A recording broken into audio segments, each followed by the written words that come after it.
Kenapa kok harus melalui Kristus? Ya bahkan mengapa setelah Kristus turun ke dalam dunia, dia harus mati dan mati di atas kayu salib? Kenapa harus seberdarah itu? Sekarang permisi tanya ya, kalau misalnya ya sebelumnya saudara dikasih apel itu gratis, terus besoknya saudara beli harus bayar 1.000, itu naik berapa persen? Shalom, selamat berjumpa di dalam Fokus Fondasi Kekristenan untuk semua. Ya, melalui program ini kami ingin mengajak setiap kita untuk boleh bersama-sama bertumbuh di dalam iman dan menjadi orang Kristen yang dewasa. Jadi, sudahkah saudara dewasa di dalam iman?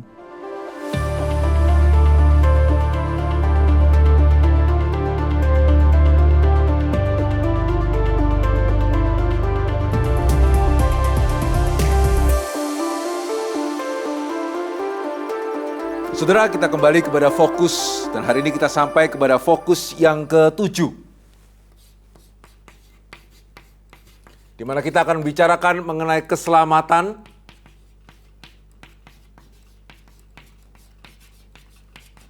Mengapa itu merupakan hal yang sulit? Di dalam fokus-fokus yang sebelumnya kita boleh melihat bersama-sama bagaimana dosa itu merupakan sesuatu hal yang serius dan juga manusia tidak bisa berdalih atas dosa-dosanya. Nah saudara, hari ini kita akan mulai masuk kepada kalau situasinya seperti ini, maka bagaimana kemudian manusia itu akan diselamatkan. Nah, bagi setiap kita yang adalah orang Kristen, kita akan menjawabnya dengan sederhana ya. Oh, kita diselamatkan tentu hanya melalui Kristus, hanya melalui penebusan darahnya. Tapi sekali lagi, ya fokus ini bertujuan supaya kita boleh menjadi orang-orang Kristen yang beriman secara dewasa. Dan satu hal yang membedakan orang Kristen dewasa dengan anak-anak itu adalah anak-anak tahu bagaimana menerima, tetapi hanya orang dewasa yang sungguh-sungguh tahu bagaimana menghargai. Betul ya? Setiap anak akan bisa menerima. Ya, setiap anak akan dengan senang menerima sesuatu pemberian. Tapi seringkali orang tua masih harus mengingatkan ya, sudah mengucapkan terima kasih atau belum. Begitu ya? Karena seringkali hanya untuk mengucapkan terima kasih saja, anak-anak bisa lupa itu. Yang penting dia itu terima. Tetapi orang yang dewasa, pada waktu kita menerima sesuatu, kita tidak take it for granted. Begitu ya? Itu kenapa kita mengucapkan terima kasih, itu kenapa kita menghargai. Ya sehingga satu hal ya untuk mengatakan saya tahu ya penyelesaian bagi dosa manusia itu adalah Kristus. Tetapi hal yang mungkin berbeda ya untuk kita bisa bersama-sama merenungkan ya. Kenapa kok harus melalui Kristus? Ya kenapa kok mesti Allah yang turun ke dalam dunia? Ya bahkan mengapa setelah Kristus turun ke dalam dunia dia harus mati dan mati di atas kayu salib? Kenapa harus seberdarah itu? Ya kenapa harus sesulit itu? Betulkah untuk diselamatkan itu perlu langkah-langkah yang sedrastis itu? Ya sehingga saudara, itu kenapa di dalam fokus kali ini kita akan memikirkan satu tema ya. Keselamatan, kenapa itu merupakan sesuatu hal yang sulit? Ya karena saya percaya apa yang membedakan orang yang beriman anak-anak dengan orang yang beriman dewasa, berarti kita tahu ya kenapa kita harus diselamatkan melalui Kristus dan hanya karena dengan itu kita bisa belajar menghargainya. Sehingga saudara, ada 4 hal sebetulnya ya yang membuat keselamatan tidak sesederhana seperti yang kita pikirkan. Ya 2 hal itu berkenaan dengan Allah dan 2 hal yang lain itu berkenaan dengan kita manusia. Ya 2 hal yang berkenaan dengan Allah itu adalah kekudusan Allah dan juga kebenaran dan keadilan Allah. Dan 2 hal yang berkenaan dengan manusia itu adalah kompleksitas dosa. Dosa itu ternyata jauh lebih rumit daripada yang pernah kita pikirkan. Dan juga yang terakhir adalah ketidakberdayaan manusia. Ya sehingga coba ya, kita akan melihat satu demi satu dan saudara akan memperhatikan bagaimana hal-hal yang kita mungkin selama ini rasa kita tahu ya, tapi betulkah kita sudah tahu secara cukup untuk bisa membuat kita betul-betul menghargai apa yang Tuhan sudah berikan kepada setiap kita. Yang pertama, apa yang membuat keselamatan itu sulit? Ya karena faktor yang pertama itu adalah kekudusan Allah. Nah perhatikan, saya percaya setiap kita orang beriman begitu ya, setiap kita orang beragama apapun itu ya, kita akan mengamini ya jikalau Allah itu ada, ya mestinya dia itu kudus. Ya kalau Allah itu sama dengan kita begitu ya, tidak kudus, penuh ketercemaran, ya berarti dia bukan Allah. Ya, sehingga ini hal yang sepertinya sangat sederhana ya. Semua kita amin bahwa Allah itu kudus adanya. Pertanyaannya adalah sejauh mana ya, atau sekudus apa? Ya, sekudus apa yang kita sadari berkenaan dengan Allah? Saudara, saya sendiri ya baru sungguh-sungguh menyadari kekudusan Allah ketika salah seorang misionaris ya bertanya kepada saya, kamu pernah berpikir enggak? Ya, berapa kali ya manusia itu berdosa sebelum kemudian Adam dan Hawa itu diusir dari surga? Saudara semua tahu cerita ini kan? Baru saja kita bahas betul ya dalam fokus yang sebelumnya. Tapi saudara ada nggak yang pernah terpikir ya? Berapa kali ya, berapa dosa yang dibuat oleh Adam dan Hawa sebelum Allah kemudian mengusir mereka dari Taman Eden dan tidak mengizinkan mereka untuk kembali ke sana? Ya, berapa dosa? Ya saudara, pada waktu misionaris itu bertanya seperti itu ya, saya baru menyadari, betul ya, hanya satu. Begitu kan? Adam dan Hawa kan hanya makan buah itu satu kali ya, bukan makan buah itu terus begitu ya, sehingga melanggar berkali-kali, sehingga akhirnya Allah kehilangan kesabaran dan mengusir mereka keluar dari Taman Eden. Kan tidak. Ya, mereka hanya makan buah itu satu kali, dan kita melihat dampaknya adalah mereka tidak bisa lagi tinggal di surga. Dan sampai sekarang ya kita manusia belum bisa kembali ke surga begitu ya. Ya, sehingga saudara, pernah nggak saudara bertanya, kok seperti itu ya? Karena ada nggak saudara, khususnya kalau yang menyaksikan ini adalah orang tua ya, ya ada nggak saudara yang anak berbuat kesalahan satu kali ya, saudara usir keluar rumah?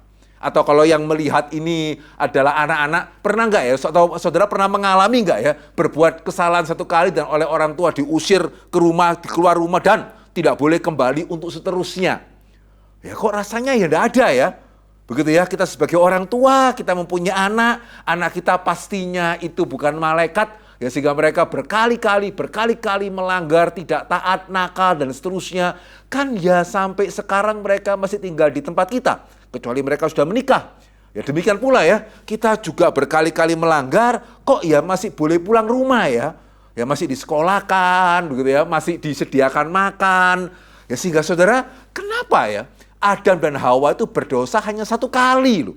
Ya, kenapa kemudian Allah memerintahkan mereka untuk keluar dari Taman Eden dan tidak boleh kembali sampai sekarang? Ya, jadi menurut saudara bagaimana ini? Allah yang terlalu tidak sabar atau saudara dan saya yang lebih sabar? Ya, jadi kira-kira lebih sabar mana ini ya? Allah lebih sabar atau kita ciptaan lebih sabar? Ya, mana yang lebih kurang sabar ini? Ya, jika saudara mau mengatakan Allah yang lebih kurang sabar juga tidak berani ya. Tetapi kalau mau mengatakan Allah lebih sabar, lah kok satu kali berdosa sudah harus keluar dari Taman Eden ya. Sementara kita orang berdosa kok rasanya lebih pengampun dan penyayang begitu ya. Nah saudara, ya di sini kita melihat ya bahwa kesulitan kita untuk menjawab perihal tadi dikarenakan kita tidak sungguh-sungguh menyadari berkenaan dengan kekudusan Allah. Dan juga kita tidak sungguh-sungguh menyadari berkenaan dengan kekudusan sorga. Ya karena bagaimanapun ya, kita sama-sama tinggal di dalam dunia, sama-sama tinggal dalam dunia yang berdosa, dan saudara dan saya juga sama-sama orang berdosa ya. Sehingga bagi kita ya dosa, kebaikan, kejahatan begitu ya. Dalam satu pengertian itu adalah perihal yang relatif. Pada waktu kita mengatakan, wah orang itu baik loh, maksudnya apa? Pastinya bukan berarti kita mau mengatakan orang itu sama sekali tidak pernah berbuat kesalahan. Seperti malaikat. Enggak ya. Pada waktu kita mengatakan orang itu baik. Dalam pengertian apa? Ya dibandingkan dengan rata-rata orang, dia lebih baik. Lihat ya, relatif ya. Ya jadi relatif dibandingkan dengan sebagian besar orang, dia lebih baik. Bukan berarti dia tidak ada kesalahan sama sekali. Demikian juga pada waktu kita mengatakan, wah orang itu jahat ya.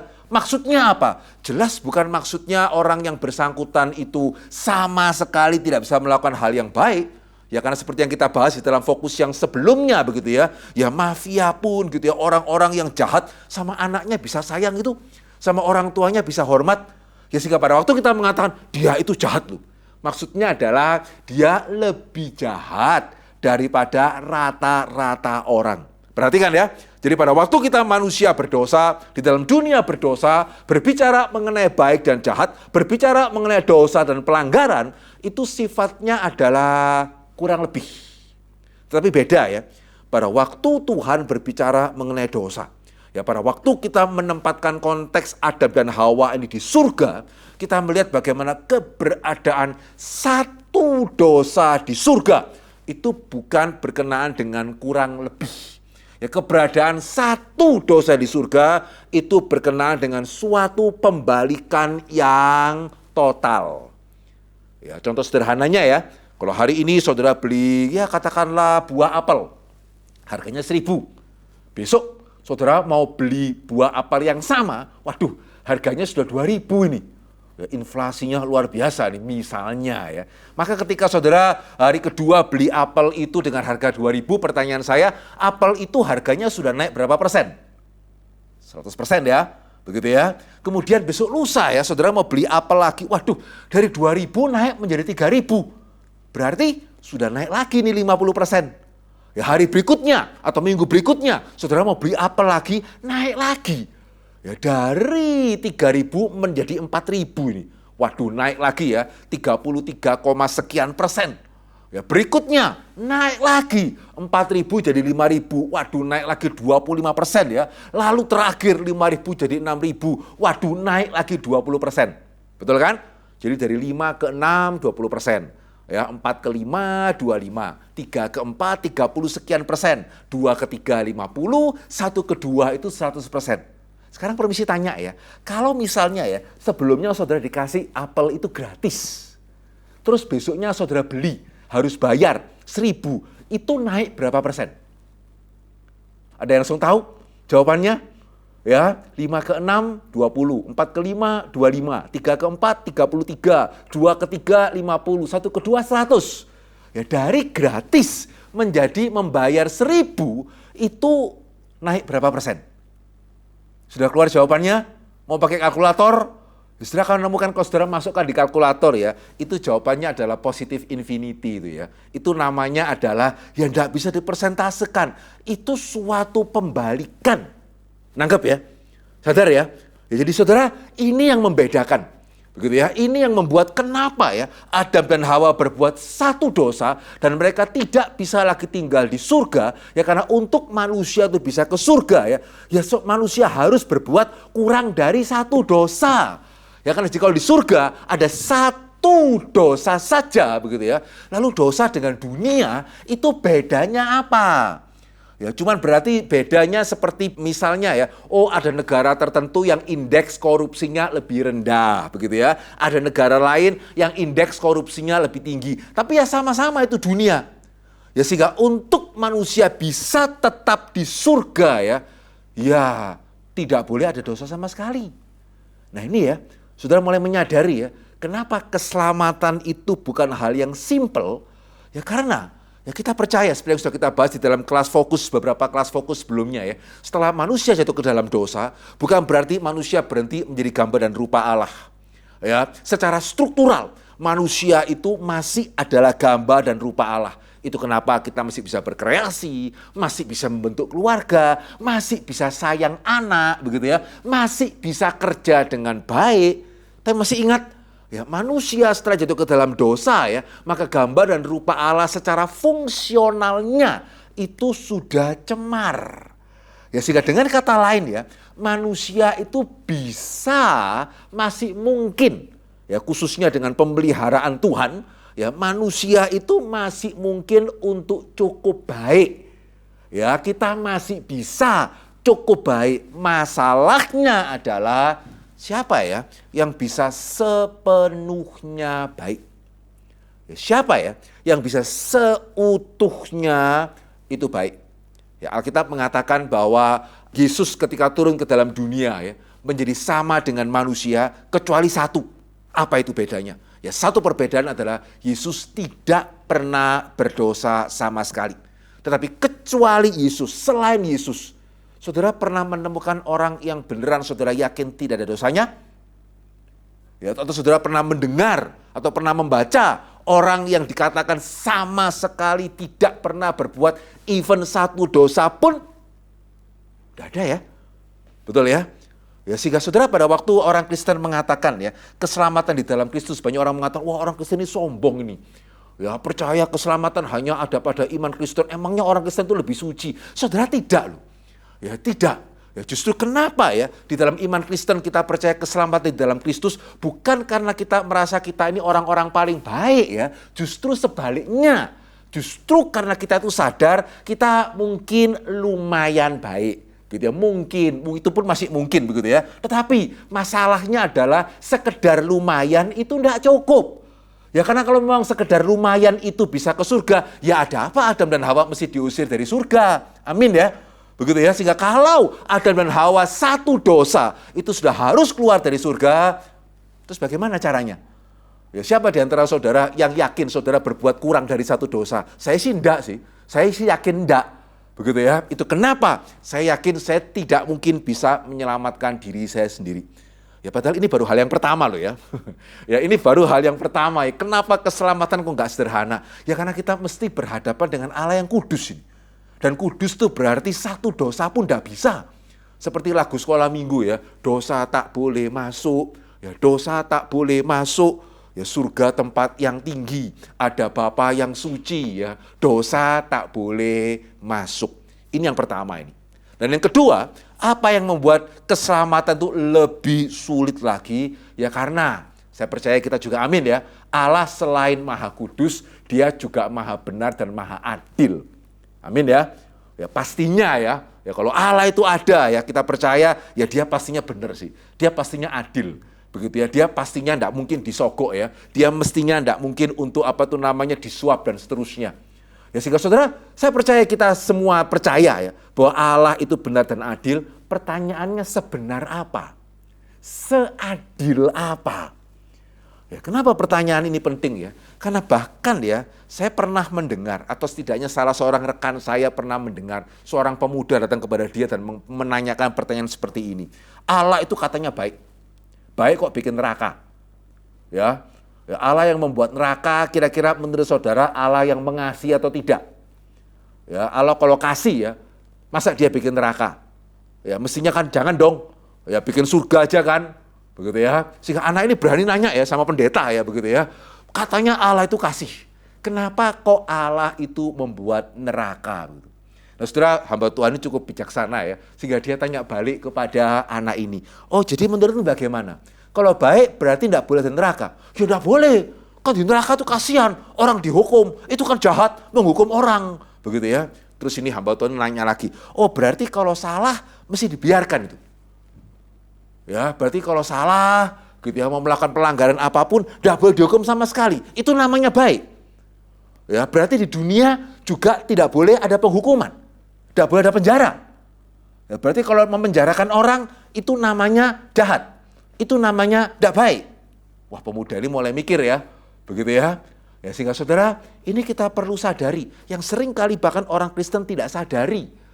Ya sehingga memberikan keadilan itu tidak sama dengan jahat. Amin ya. Demikian juga baik itu tidak sama dengan tidak menghukum secara adil. Ya sederhana ya. Ya kalau misalnya ya hari ini kita sedang menyongsong tidak lama lagi ya pemilu. Ya sehingga kandidat mulai berkampanye ini begitu ya, mulai berdebat, tapi sudah bisa membayangkan ya. Ya pastinya tidak ada satu kandidat pun yang ingin dicitrakan itu tidak baik. Betul ya? Semua kandidat mestinya ingin dicitrakan baik. Ya kan? Ya sehingga kalau perlu ya bagaimana caranya orang melihat dia baik ini, benar baik atau tidak benar baik urusan lain ya. Tapi kalau bisa citranya itu baik. Tapi permisi tanya ya, gimana ya kalau misalnya ada salah seorang kandidat yang karena ingin dicitrakan baik atau memang dia benar-benar baik loh. Terus dia mengatakan seperti ini dalam kampanyenya. Saudara, pilih saya. Ya karena saya adalah salah seorang presiden yang baik. Sebagai buktinya ya, saya janji. Ya, kita buat itu kesepakatan. Kalau saya yang terpilih menjadi presiden, maka keputusan pertama saya adalah saya akan mengeluarkan semua narapidana itu dari penjara. Supaya mereka bisa berkumpul kembali dengan sanak keluarga mereka. Saudara, mau pilih nggak? Begitu ya. Kira-kira kalau ada presiden yang janji kampanyenya seperti ini, menurut saudara ini besar kemungkinan terpilih atau tidak terpilih ini. Begitu ya. Kalau tidak kenapa ya? Saudara ini kurang baik ini ya. Saudara tidak tahu ya, kalau orang di penjara itu tidak bisa ketemu anak istri loh. begitu ya, tidak bisa ketemu suami, tidak bisa ketemu orang tua gitu. Saudara seneng ya orang itu tidak ketemu sama istri anak ya, ini kurang baik ini. Begitukah? Ya tidak. Saudara nangkep ya? Ya itu contoh yang lain. Ya kalau saudara, misalnya saudara adalah hakim, ya di depan saudara ada salah seorang yang didakwa, ya karena merampok dan kemudian membunuh. Dan kemudian saudara tahu ini ceritanya ya, orang ini, ayah ini, begitu ya, dia seorang ayah. Kenapa dia merampok? Karena dia barusan saja dipecat dari pekerjaannya, istrinya meninggalkan dia, ya dia sudah cari pekerjaan kemudian tidak bisa dapat, ya sehingga dia punya anak dan dia mesti menghidupi anak itu sehingga kemudian dia memutuskan untuk merampok. Ya dia pikir tidak ada orangnya, ternyata ada orangnya. Sehingga dia takut ya, akhirnya dia gelap mata, dia bunuh itu tuan rumahnya, kemudian dia ketangkep. Dan saudara beneran lihat ya, pada waktu setiap kali orang ini diadili, saudara lihat 2 orang anaknya masih kecil-kecil. Sehingga saudara penjarakan ini papanya, anaknya sama siapa. Ya kemungkinan masuk panti asuhan. Dan saudara melihat ya, papa ini sayang sekali sama anak-anaknya. Ya anak-anaknya ini sayang sekali sama ayah mereka begitu ya. Pertanyaan saya sederhana ya, saudara hakim. Saudara akan putuskan apa? Ya, siapa yang akan memutuskan untuk membebaskan? Ada? Begitu ya. Bolehkah saya menebak jawaban saudara? Harusnya sama ya. Begitu ya. Ya harusnya sama. Andai kata pun misalnya yang dirampok ini dan yang dibunuh ini seorang koruptor misalnya yang sudah menyusahkan banyak orang gitu. Saudara keputusannya apakah berubah? Ya enggak. Saudara akan memutuskan sama ya. Ya hukumannya harus dijatuhkan. Terlepas dari apapun situasi yang ada. Kenapa ya? Karena keadilan itu adalah keadilan. Ya, sehingga berhati-hati ya. Jangan kita seringkali tidak dewasa. Katanya kasih, katanya Allah itu baik. Baik berarti mesti mengampuni. Loh yang seperti apa? Mengampuni yang seperti apa dulu?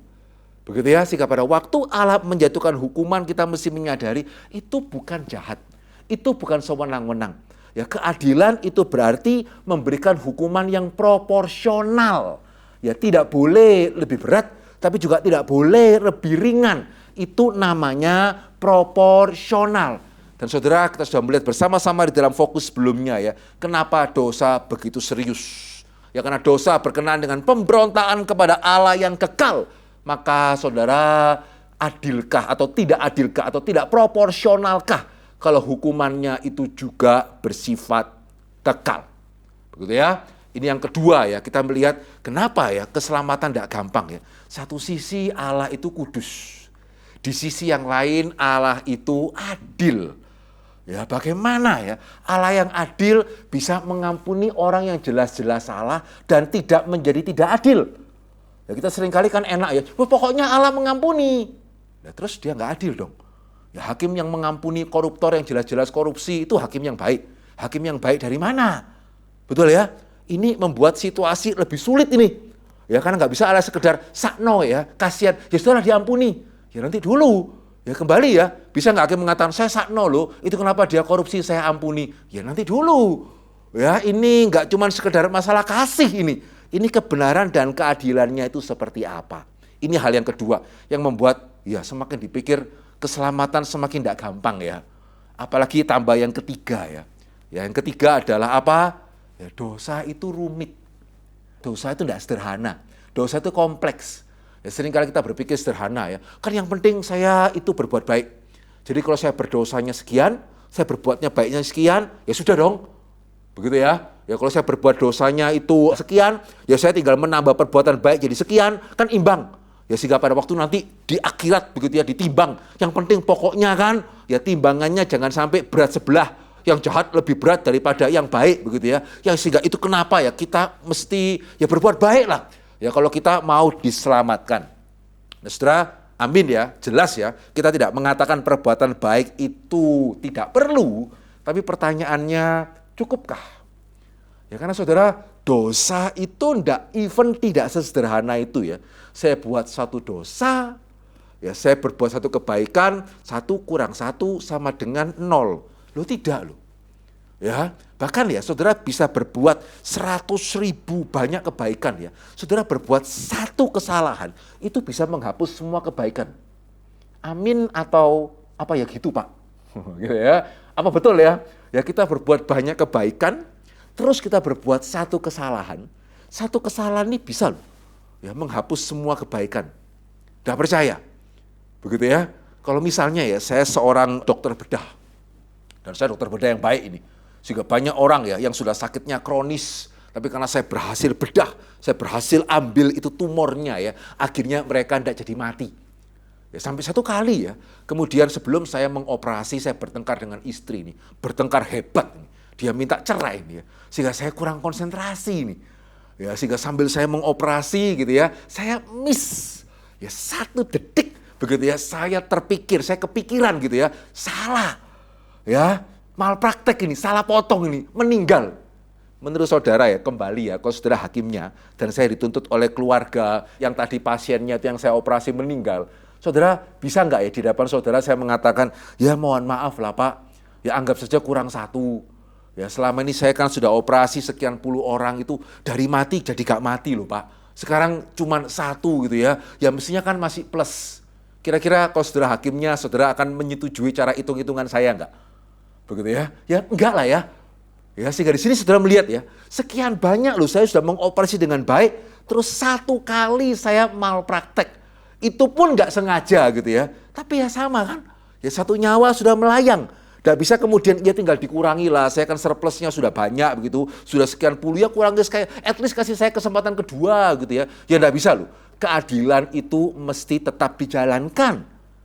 Mulai melihat ya, dosa nggak sesederhana saya berbuat 1, kurangi 1, ya impas. Nggak loh, bahkan ya mau tahu semakin rumit apa dosa itu ya, dosa itu semakin rumit ya kalau saudara menyadari. Bahkan ya, kalau saya berbuat kebaikan, itu justru bisa membuat kesalahan yang saya buat itu lebih berat loh.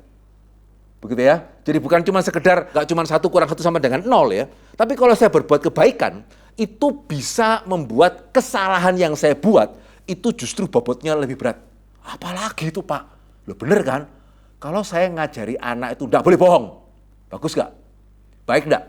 Ngajari anak gak boleh bohong, itu baik gak? Ya, tapi kemudian saya bohong. Itu berarti hitung-hitungannya menurut saudara bagaimana? Ya, bohong itu salah kan? Saya bohong kan? Salah kan? Tapi kan saya sudah ngajari anak saya untuk udah bohong. Berarti hitung-hitungannya saya bagaimana? Nggak salah atau salahnya tambah banyak? Ya, apalagi kalau anak saya itu bohong dan kemudian saya tegur dia gitu ya. Kamu tuh nggak boleh bohong. Terus saya bohong. Ya, berarti menurut saudara 1 kurang 1 sama dengan 0 atau bagaimana hitung-hitungannya itu? Begitu ya. Menurut saudara ya, mana yang lebih serius ini? Ya, saya anak berbohong, saya marahi, kemudian saya sendiri berbohong. Atau anak saya berbohong, saya biarkan, terus saya juga berbohong. Gitu ya. Menurut saudara, mana yang hukumannya lebih ringan? Bulet ya.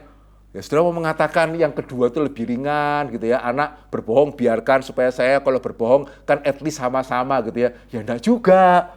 Ya, tapi juga tidak bisa saya melarang anak berbohong, kemudian saya berbohong, itu berarti 1 kurang 1 sama dengan 0. Sudah lihat ya, dosa itu sedemikian rumit. Ya, enggak cuma sekedar 1 kurang 1, itu sama dengan 0. Apalagi, ini realita loh. Ya, manusia, amin ya, lebih banyak melanggar apa yang kita tahu sebagai baik dan benar ketimbang lebih banyak taatnya. Ini fakta. Sekali lagi ya, ya iman Kristen itu bukan pokoknya ya, dewasa bukan pokoknya begitu ya. Tidak, kita bicara mengenai fakta, kita bicara mengenai realita. Sehingga saya banyak bertemu dengan orang yang mengatakan, ya Pak semua agama itu kan sama, yang penting itu kan orangnya. Ya kan agama sudah mengajarkan bagaimana berbuat baik, yang penting sebagai pemeluk kita melakukan apa tidak. Ya sering mendengar itu atau jangan-jangan saudara pernah mengatakan atau meyakini hal itu. Jawaban saya adalah, ya seperti fokus kita yang pertama, saya amin. Saya amin loh. Saya tidak mengatakan bahwa hanya iman Kristen yang mengajarkan apa yang baik, semua agama lain mengajarkan apa yang tidak baik. Enggak loh ya. Ya saya percaya semua agama yang besar itu mengajarkan hal yang baik. Pertanyaannya, ketika ada orang mengatakan seperti itu kepada saya begitu ya, saya tidak mau bantah sih, saya juga tidak mau berdebat karena saya setuju kok. Saya cuma tanya balik. Dan pertanyaan saya sederhana ya, kalau boleh tahu ya Pak, atau kalau boleh tahu ya Bu, begitu ya. Kira-kira Bapak atau Ibu sebagai umat beragama lebih banyak taatnya atau melanggarnya? Dan saudara, ini saya mengatakan jujur ya. Setiap orang yang saya tanya ya, kok heran ya, jawabnya kok kurang lebih mirip. Jawabnya adalah mereka mulai ketawa. Hehehe, gitu ya. Maksudnya apa itu? Artinya mereka ngaku. Ngaku apa ya? Ya lebih banyak melanggarnya. Nah, terus bagaimana ini? Begitu ya, kita memeluk suatu keyakinan, suatu agama, kita tahu apa yang benar dan kemudian kita langgar. Ya kira-kira itu dampaknya apa ini? Ya, sehingga saudara, ini yang hari ini saya ingin kita pelajari bersama-sama ya. Sehingga sebagai fondasi ketujuh kita sangat singkat. Tapi saya ingin saudara dan saya sama-sama mengamini ya. Kalau tidak mengamini, saudara bisa merenungkan kembali apa yang kita bahas dalam kelas fokus kali ini. Ya fondasi ketujuh kita itu sangat simpel. Yaitu apa? Keselamatan itu sulit. Begitu ya, sekali lagi ya. Apa itu fondasi ketujuh kita? Ya fondasinya adalah keselamatan itu sulit. Bolehkah ya kita menyadari akan hal ini? Ya sehingga sebagai orang yang percaya, kita tidak seperti anak-anak, haleluya, Yesus mati bagi saya. Tidak ya. Tapi setelah kita menyadari, dengan kita menyadari keselamatan itu sulit, kita bisa menyadari betapa besar kasih Tuhan kepada kita. Ya sehingga kita bisa mendapatkan keselamatan yang sejati. Tuhan memberkati.